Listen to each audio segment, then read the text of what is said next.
ఆ అనుభవాన్ని పాత నిబంధనలోనే దావీదు ఆ ప్రత్యక్షతని గురించి చిన్న వివరణ ఇచ్చాడు చూడండి.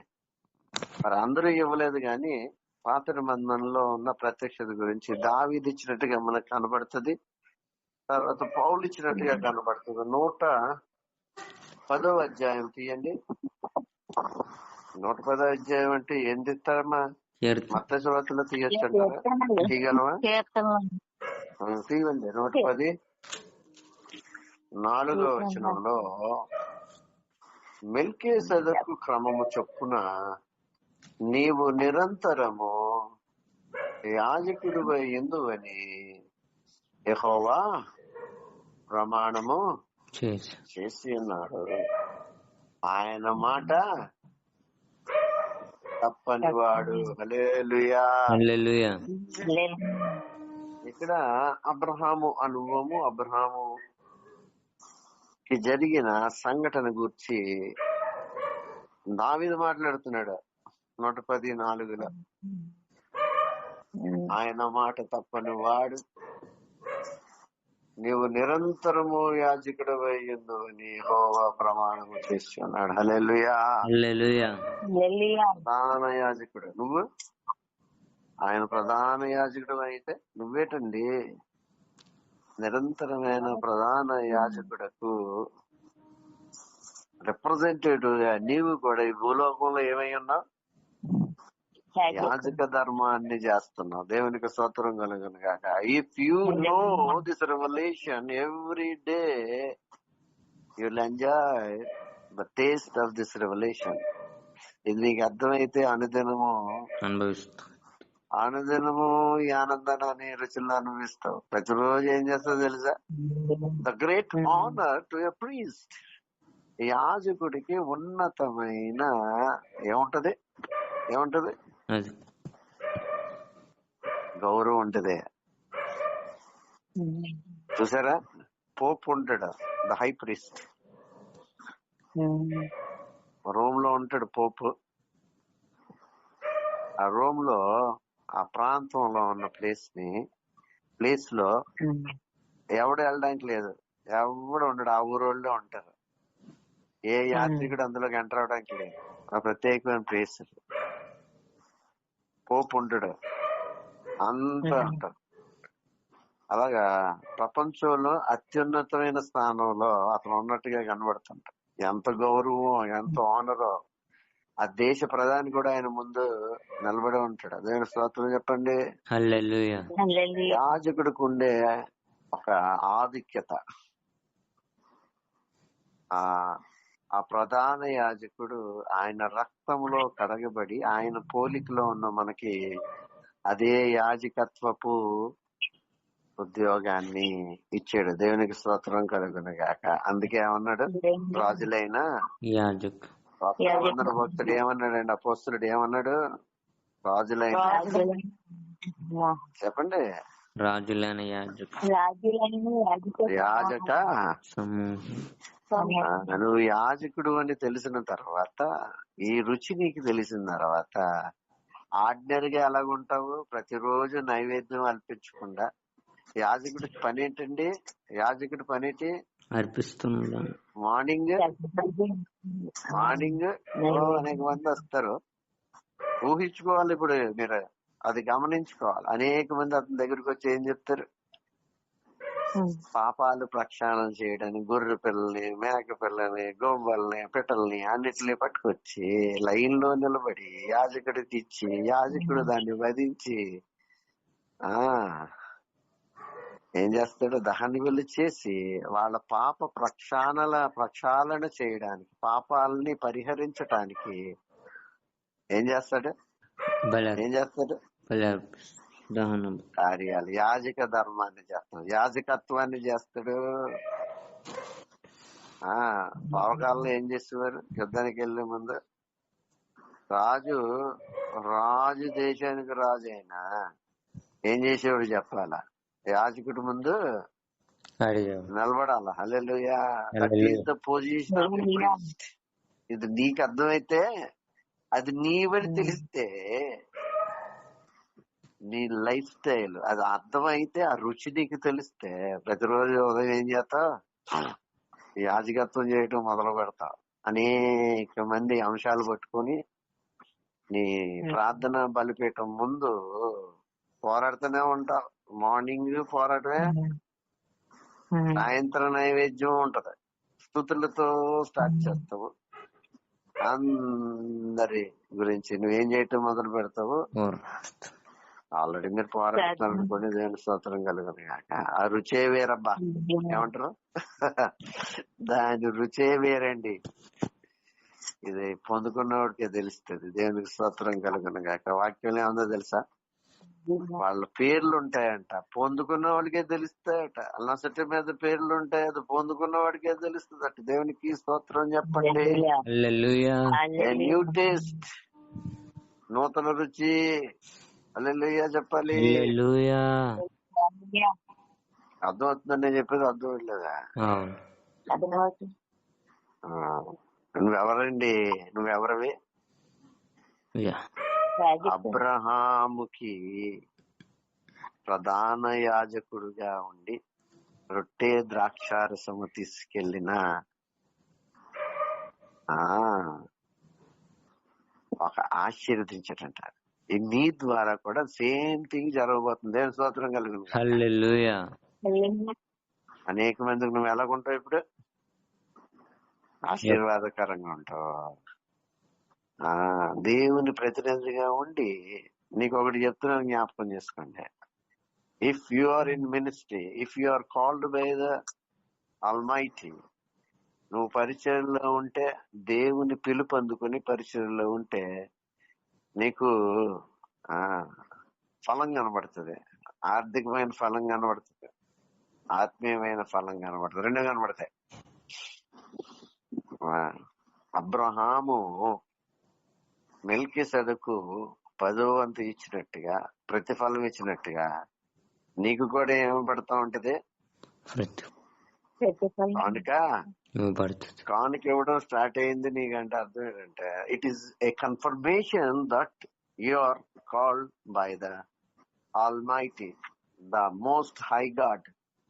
ఉన్నతుడైన సర్వోన్నతుడైన దేవుని పిలుపు నీకుందని తెలియజేయడానికి కానుక ఒక కానుక అన్నది ఇవ్వబడుతుంది. అర్థమవుతుందని చెప్పేది. నీకు ఇవ్వబడిందంటే, పిలిచి నీకు ఎవరన్నా కానుక ఇచ్చారంటే, నువ్వు ప్రార్థన చేసినప్పటిగా నీ యాజకత్వంలో హల్లెలూయా దేవుడు యాజకుడిగా స్థిరపరిచాడని నీకు అర్థమైపోతుంది. దేవుని స్తోత్రం చెప్పండి. ఈ అనుభవాలన్నీ మీరు పొందుకున్నారు. దేవుని స్తోత్రం కలుగును. కరుణాల కూతురు జ్యోతి పరిచయకి వెళ్తా ఉండదు. సువార్తకి వెళ్ళమంటే చాలా స్పీడ్కి వెళ్ళింది. వెళ్ళినప్పుడు వాళ్ళు కానుకిస్తే నాకు తెచ్చిచ్చింది. It is a sign that she was called by the most high God. సర్వోన్నతుడైన దేవుని వలన పిలువబడినది అని నిరూపించటానికి ఆ కానుకని వాళ్ళకి ఇవ్వబడుతుంది. కానుకను పొందుకుంటున్నారంటే దేవుడు పిలుపు పొందుకున్నారని.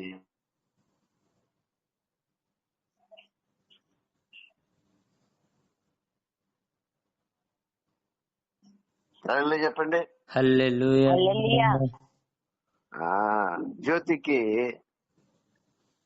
సువార్తకి వెళ్ళినప్పుడు కానుకిచ్చేవారు. కానుకిచ్చేవాడు నాకు తీసుకొచ్చి వచ్చింది. అంటే ఏంటన్నమాట, దేవుడు తనని ఒక యాజకురాలుగా స్థిరపరిచడని అర్థం. ఈ రోజుల్లో చాలా మంది ఆడలు యాజకత్వం చేయకూడదు, మేమే చెయ్యాలి, ఇది మగవాళ్ళ హక్కు అన్నట్టుగా ఆ ముస్లింస్ మాట్లాడినట్టు మాట. ముస్లింలు చూడు, దేవాలయ మసీదుల్లోకి ఆడవాళ్ళకి ఏం ఉండదు. చూడండి, ఏ మసీదులోని ఒక స్త్రీ మాట్లాడినట్టుగా మనకు కనబడదు. అక్కడ వివక్షత కనబడుతుంది. వాళ్ళకుండే పద్ధతి వాళ్ళది. అదే పద్ధతిని ఇప్పుడు చాలా మంది ఏం చేస్తున్నారు చెప్పాలి. ఆడలు బాబు తెచ్చుకోవద్దు, ఆడవాళ్ళు మాట్లాడకూడదు, బుద్ధిహీనమైన మాటలు మాట్లాడతారు. బైబిల్ ఎంత క్లియర్ రాయబడింది. మిరియాము ప్రవక్త్రిగా వాడబడింది. దెబోరా ఒక న్యాయాధిపతిగా వాడబడింది. యూనియా రోమ పత్రికలో వ్రాయబడింది. యూనియా మొదటి అపోస్తలురాలుగా మనకి కొత్త నిబంధనలో కనబడుతుంది క్లియర్ గా.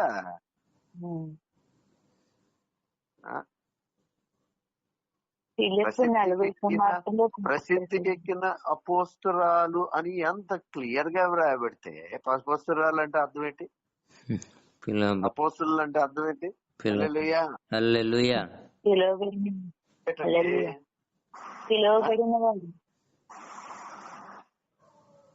పరిచర్య గురించి ఏర్పరచబడి అపోస్తుల్లో ఎక్కడ వంటగదిలో ఉండి అపోస్తులత్వం చేస్తారా? సంఘాలు కడతారా? అపోస్తుడికి ఉంటే ఒక లక్షణం ఏంటంటే, one of the characteristics or responsibility or a work of apostle is constructing buildings, lives, churches, ఆత్మీయమైన కట్టడాలుగా సంఘాలు కట్టేవారిగా అపోస్తులు ఉన్నారు. సంఘాలు ఎలా కడతారండి? వాళ్ళకి బోధించకుండా బుద్ధిహీనమైన మాటలు మాట్లాడతారు. ఇలాంటి వాళ్ళు చాలా జాగ్రత్తగా మీరు గమనించుకోవాలి. గుడితనంలో ఉంటారు అంతే, నూతిలో కప్పబా జీవితాలు ఉంటాయి. యూనియా మొదటి అపోస్తురాలుగా ఉంది. అంటే స్త్రీలకి పురుషులకి సమానమైన హక్కు ఇచ్చాడు. మీరు ఆదికాండంలో మొదటి అధ్యాయంలో మనం చూస్తే స్త్రీని పురుషుణ్ణి వేరుగా చేయలేదు. తలకాయలోంచి తీస్తే అది ఎక్కి తొక్కుతుందని, కాళ్ళలోని తీస్తే ఈడు మగోడెళ్ళి ఆడదని తొక్కుతాడు. దేవుడు ఏం చేశాడు? మధ్యలో పక్క టైంలోంచి అంటే అక్కడ ఏం చూపిస్తున్నాడు ఆయన? ఎంత క్లియర్ గా రాయబడిందో. ఇద్దరు కలిసి ఏలండి భూమిని అన్నాడా? నువ్వు అక్కడే ఏలవై అన్నాడా? నేను భూమిని ఏలమన్నాడా? ఆదము నువ్వు అక్కడే ఏలవయ్యా పక్కనట్టే అన్నాడా? మీరు మరి ఏమి ప్రత్యక్షతలయ్యా? ఈ రుచి లేని బ్రతుకులు, ఎండిపోయిన రుచులతో, పాత రుచులతో భయంకరమైన పరిస్థితుల్లో బతుకుతున్నారు అంతే. స్త్రీలకు సమానత్వం ఉండదు.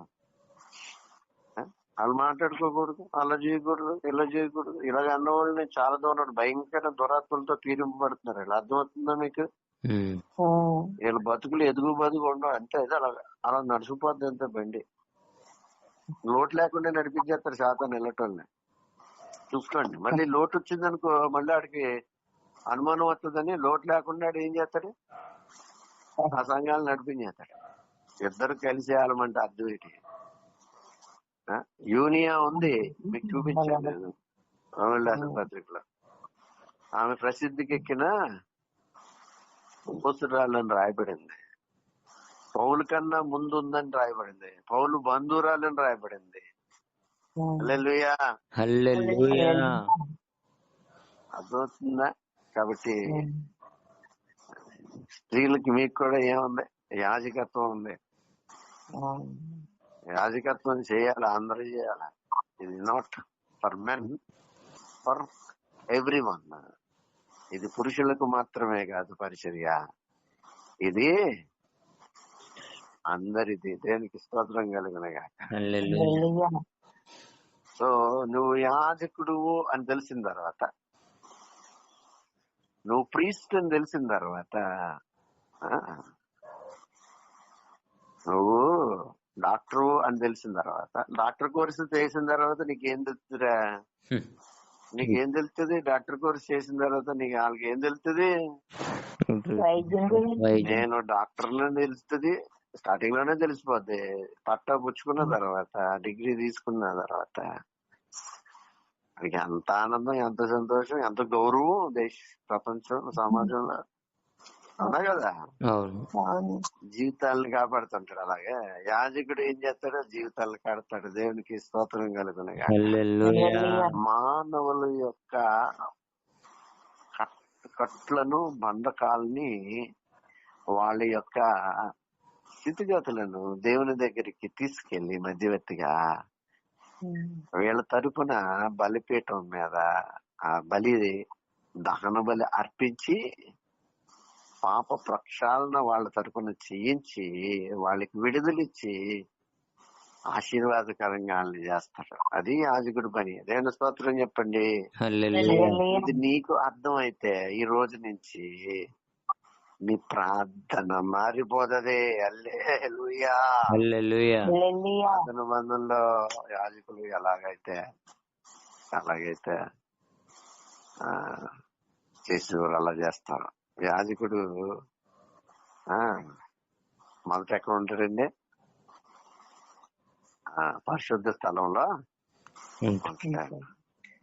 యేసు రక్తం చిందించిన తర్వాత, రొట్టె విరిచిన తర్వాత, తెరైపోయింది. రొట్టె విరిచి క్రీస్తు సిలువలో మరణించిన తర్వాత, సిలువలో ఆయన ఇలా మరణించి గాని ఒక అద్భుతం ఏంటో తెలుసా? దేవాలయపు తెర, అతి పరిశుద్ధమైన గదికుండే ఆ తెర, అడ్డు తెర ఏమైపోయిందో తెలుసా? సిరిగిపోయింది. కింద నుంచి పైకి రాయబడింది. దేవుని సోదరం కలగ. ఏంటి అర్థం? The priest could enter into the most the holiest place. ప్రధాన యాజకుడు లేకపోతే యాజకుడు అతి పరిశుద్ధ స్థలంలోనికి అడుగు పెట్టడానికి అనుమతి ఇవ్వబడిన ఒక అద్భుతమైన సంఘటన సిలువ మరణం. నేను సోదరం చెప్పండి. నువ్వు ప్రార్థనలో, నీ యాజకత్వంలో, నీ ప్రార్థనలో పరిశుద్ధ స్థలంలో ఎక్కడికి వెళ్తావు ఇప్పుడు? ఇది రోజు నీ యాజక ధర్మంలో అంటే నీ ప్రార్థన జీవితంలో ఈ అనుభవాన్ని ఏం చేయాలి నువ్వు? అక్కడ ఏమున్నాయట అతి పరిశుద్ధ స్థలంలో ఏమున్నాయట చెప్పాలా? హల్లెలూయా.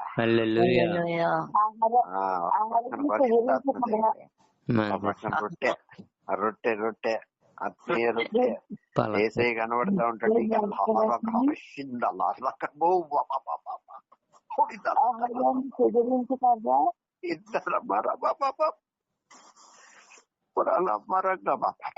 Great experience.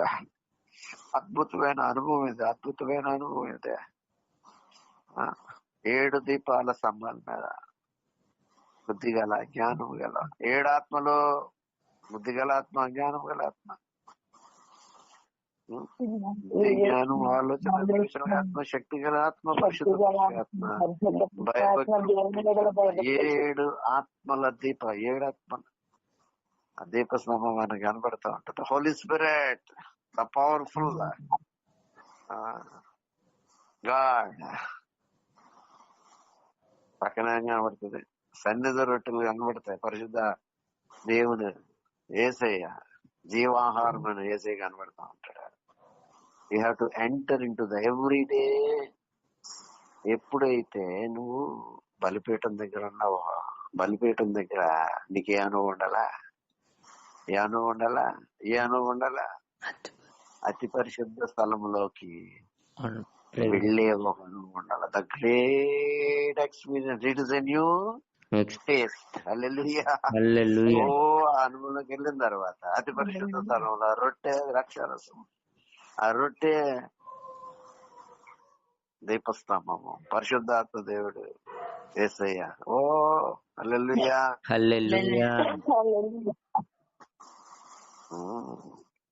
సంవత్సరానికి ఒకసారి అంట. అక్కడ సంవత్సరానికి ఒక్కసారి వెళ్తాడంట లోనికి. యేసు రక్తం ద్వారా నువ్వు ఎప్పుడు పడితే ఇప్పుడు వెళ్ళగలుగుతావు. దేవుని స్తోత్రం చెప్పండి. ఎంట్రన్స్ ఫ్రీ చెప్పండి. ఎంట్రన్స్ ఫ్రీ అని చెప్పండి. ఎప్పుడు కావాలితే అప్పుడు అతి పరిశుద్ధ స్థానంలో యాజకుడు ఎప్పుడు వెళ్ళేవాడండి? అతి పరిశుద్ధ స్థలంలోకి భయపడతా అతనికి ఒక తాడు కట్టేవారు. తెలుసా? ఈ యాజకుడు కానీ పరిశుద్ధత లేకుండా అతి పరిశుద్ధ స్థలంలోకి వెళ్ళినప్పుడు దేవుని ఉగ్రతలోనే అనేక మంది చచ్చిపోయేవారు. చచ్చిపోయినప్పుడు మరి ఎవడెళ్ళి తీసుకొస్తాడు బయటికి? తీసుకొస్తాడు బయటికి. అందుకే ముందు ఏం చేస్తుంటాడు? అడికి మడుక్కి తాడు ఈ యాజకుడు నడుపు ఏం కట్టేవారు? తాడు తాడు కట్టేవారు. లోన్ ఉన్నంతసేపు అతనికి ఎందుకు గంటలు పెట్టారో చెప్తున్నాను. ఎందుకు గంటలు ఉండేయో తెలుసా? ఆ యొక్క యాజకునికి ఉండే అంగీకి చిన్న చివరలు ఏముండేవి? గంటలు. అందుకు ఆయన లోన్ చేసేటంతసేపు బయటకి ఏమని పడి శబ్దం. తాడు కట్టేసేవారు. కొంతమంది బ్యాచ్ రెడీగా ఉండేవారు, బయటకు వస్తాడా లోన్ పోతాడని. గంటలు రా బాగపోతే ఎవరు కొట్టేసాడు, ఇటు గంట కొట్టేసాడు. కాసేపు చూసేవారట. అరగంట గంట చూసి తర్వాత ఎంతకీ గంట బాగోపోతే వీళ్ళకి ఏమైపోతే గంట ఎప్పటికీ ఈడు గంట కొట్టకపోతే ఈడు గంట కొట్టేసాడు అనమాట అని బయటికి వేసేసారు. అటువంటి అతి పరిశుద్ధ స్థలంలోనికి నన్ను అనుదినం రావడానికి ఆయన అనుమతించిన అనుభవం నీకు తెలిస్తే అనుదినం ఆయనతో గడుపుతూనే ఉంటారు. ఇంకా ఇది నీకు అర్థం అవ్వాలి. ఏ రోజు నీకు అర్థం అవ్వాలి. మెల్కీసెదెకు అనుభవము ప్రధాన యాజకుడు అబ్రహాము ద్వారా ప్రపంచానికి ఇచ్చిన ఈ ప్రత్యక్షత నీకు అర్థమైతే ఎవ్రీడే ఇదే వావ్. యాజకత్వంలో ఉన్న ఆనందం సంతోషం అనిపిస్తూనే ఉంటావు. ఎవరన్నా వచ్చి ప్రార్థన చేయమని అడుగుతా ఉన్నప్పుడు నీకేమర్థం అవ్వాలో చెప్పాలా?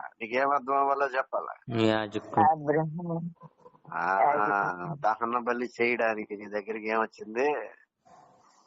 ఒక వ్యక్తి వచ్చాడని అర్థం అవ్వాలా. దహన బలి ఎలా చేస్తారో చూసావా? కాళ్ళు చేతులు కడుక్కుంటాడండి యాజకుడు. పరిశుద్ధ స్థలంలోకి వెళ్లే ముందు ఏం చేస్తాడు? శుభ్రం కడుతాడు. శుభ్రంగా కడుక్కుంటాడు. శుభ్రపడి లోనికి వెళ్ళి బలి అర్పిస్తాడు. హల్లెలూయా. అందుకే మనం ఏం చేస్తాము? ఉదయం నేను మధ్యాహ్నం అక్క కుమార్ గారి గురించి ప్రార్థన చేశా. ఏం చేస్తాం? శాపాల గురించి ప్రార్థన చేస్తాం. వాళ్ళ పాపాల గురించి శాపాలని దహన బలి చేస్తాము. హల్లెలూయా. నీకు అర్థమైందా నువ్వేంటో ఈ రోజున? అర్థమైందా? అర్థం లేదా? నీ యాజక ధర్మం ఇది తెలిస్తే, నువ్వు యాజకుడు అని తెలిస్తే, every day is a wonderful day for you. Every day is a new experience day. కొత్త నువ్వు పొందుకుంటూనే ఉంటావు. దేవునికి స్తోత్రం కలుగునగాక. హల్లెలూయా చెప్పండి. హల్లెలూయా చెప్పండి.